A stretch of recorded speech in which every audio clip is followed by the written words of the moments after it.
हिंदुस्तान है, हिंदुस्तान का राजा महमूद गजनवी अचानक अपने दरबार में ऐलान करता है, कोई है जो मुझको हजरत खिजीर अलैहिस्सलाम की जियारत करा दे? है कोई दरबार में? सन्नाटा। एक दुबला पतला बड़ा गरीब कमजोर लक लक आदमी खड़ा हुआ।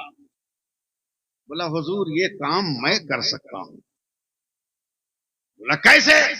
बोला, 6 महीना तक मुझको चिल्ला करना होगा। का करो? का यहां नहीं, दरिया के किनारे रात दिन बैठकर मुझको वजीफा पढ़ना। का इजाजत है? करो। का 6 महीना हम नौकरी छोड़ के वजीफा पढ़ेंगे तो हमारा बाल बच्चा को कौन खिलाएगा? हिंदुस्तान के राजा महमूद गजनवी ने कहा, इसकी फिक्र मत कर, तेरे पूरे खानदान को मैं खिलाऊंगा। 6 महीना 1 दिन हो गए। गांव का क्या नाम है ये? जंगीपुर है? जंगीपुर वालों तैयार रहना। और इधर उधर से आने वाले लोग, अगल बगल गांव से आने वाले लोग। 6 महीना 1 दिन इस आदमी का पता नहीं। बुलवाया गया। कहा, क्या हुआ? बोला, हुजूर माफ कीजिए, बड़ी दिक्कत हो रही है, जियारत मुमकिन नहीं है। बोला, तब क्या होगा? कहा, 6 महीना और अगर टाइम दीजिएगा तो हम दिखा सकते हैं खिजीर अलैहिस्सलाम। बोला, जाओ। बोला, मेरे बाल बच्चों का क्या होगा? बोला, फिर छाल भर खिलाएंगे तुमको। अब 1 साल 1 दिन हो गया। कल आने वाले हैं गुलजारे मिल्लत, सुनिएगा सुनिएगा, कल आने वाले हैं। क्या कहने? 1 साल 1 दिन हो गया, पता नहीं, पकड़ के मंगवाया महमूद गजनवी ने। बोला, क्या हुआ? बोला, हुजूर माफ कर दीजिए, आज तक मेरे बच्चे भरपेट खाना नहीं खाए, तो अपने बच्चों को भरपेट खाना खिलाने के लिए ये ड्रामा मैंने किया कि कम से कम मेरे गरीब बच्चे तो भरपेट खा लेंगे। जो सजा देना हो दे लीजिए, मगर मैं कोई वजीफा नहीं पढ़ा, एक बहाना बनाकर अपने बच्चों का पेट भर रहा था। गुस्से में महमूद गजनवी ने कहा, कौन है जो इस धोखेबाज और मक्कार के लिए सजा बनाए, तजवीज करे? एक दरबारी खड़ा हुआ, कहा, इसका बूटी बूटी बना दीजिए। दरबारे महमूद गजनवी में एक आदमी गोरा चिट्टा लंबा चौड़ा खड़ा हुआ, जोर से बोला, सुभान अल्लाह, बहुत अच्छा फैसला है। फिर महमूद गजनवी ने कहा, और कोई है जो इससे खतरनाक सजा मुतय्यन करे? एक दरबारी खड़ा हुआ, कहा, बादशाह सलामत, सिर्फ इसके गोश्त की बूटी मत बनाइए, उन बूटियों को कुत्तों के सामने फेंक दीजिए। फिर वही आदमी खड़ा हुआ जो पहले खड़ा हुआ, गोरा चिट्टा लंबा चौड़ा, सुभान अल्लाह, बहुत अच्छा फैसला है। महमूद गजनवी एकदम शशपंज में, हैरान। और कोई है जो फैसला सुनाए? तब हसन भाई महमूद गजनवी के चहीते गुलाम हजरत अयाज खड़े। का बादशाह सलामत, साल भर आपने इनके बच्चों को खिलाया पिलाया, आपका दाना पानी कम हो गया क्या? क्या कहने? बोला, नहीं। जंगीपुर वालों देखो, मेरी तरफ देखो।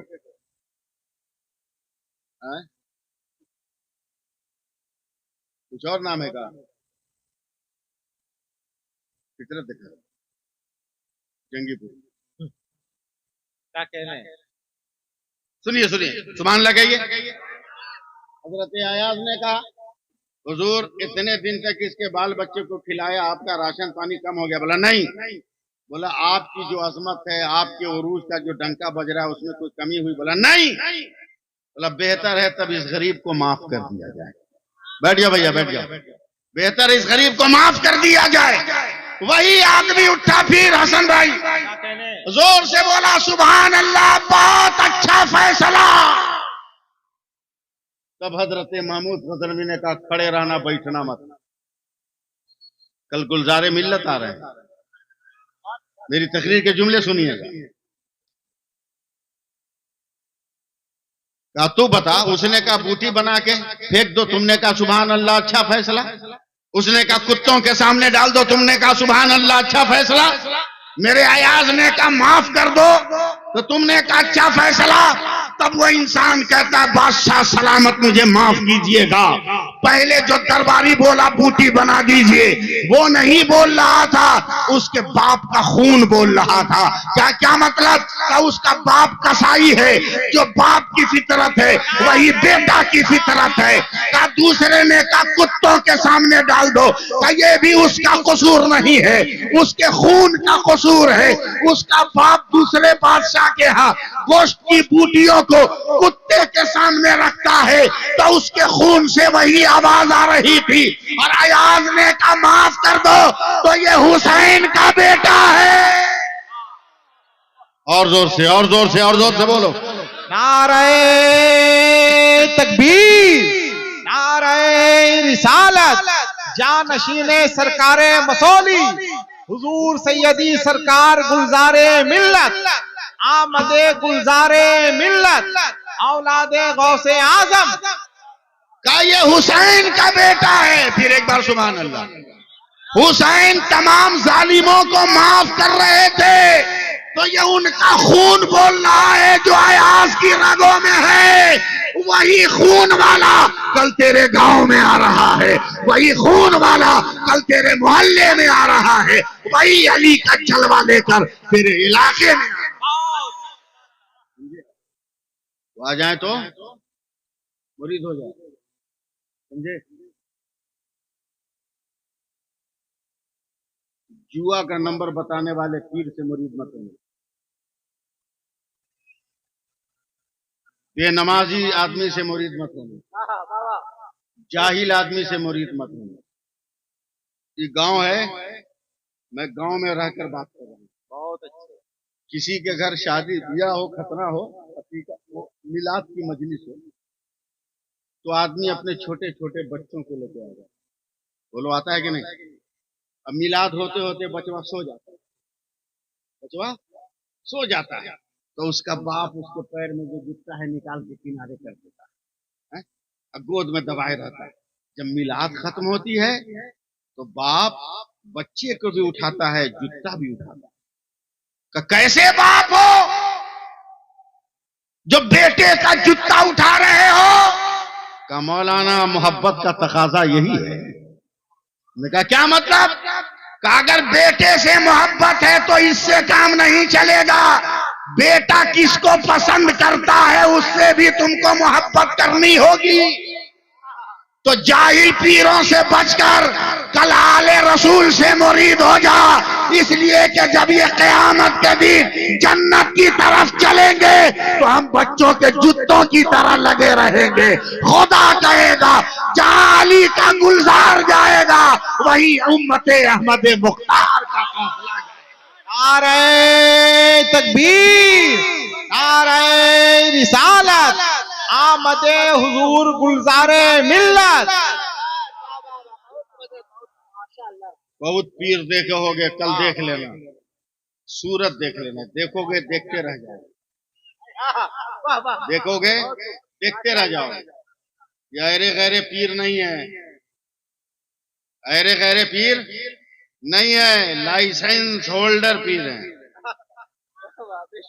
समझे? लाइसेंस होल्डर पीर हैं, बहुत बड़े पीर हैं। कितने बड़े पीर हैं मैं आपको दो लफ्ज में समझाता हूँ। बहुत दो लफ्ज। हमारे गांव में एक बुजुर्ग थे, कलकत्ता के फ्री स्कूल स्ट्रीट में मगरिब बाद मिलाद पढ़ रहे थे, रोड पर चौकी पर बैठकर, और 14 तल्ला बिल्डिंग पर एक ईसाई मियाँ बीबी खड़े होकर मिलाद को देख रहे थे। और ये पीर थे सिलसिले तेगिया के, मिलाद पढ़ रहे थे। मिलाद पढ़ते पढ़ते कहते हैं मुसलमानों, सच्चे मोमिन की पहचान ये है कि वो इलेक्ट्रिक पोल पे जो कबूतर का जोड़ा बैठा है अगर इशारा कर दे तो उस मोमिन के कांधे पर बैठ जाए। कहा नहीं था, सिर्फ मिसाल दिया था, वो दोनों कबूतर उनके कांधे पर आकर बैठ गया। ईसाई ने जब 14 तल्ला से देखा, जमीन पर आकर कहता है मुझे मुसलमान बनाओ। जब नबी का गुलाम ऐसा है तो नबियों का इमाम कैसा है? और याद रखो मैंने इसलिए ये बात अच्छे, कही जिंदाबाद जिंदाबाद। कि ये पीर जिसका वाकया मैंने बयान किया सैयद नहीं है, पठान नहीं है, शेख नहीं है, हाँ।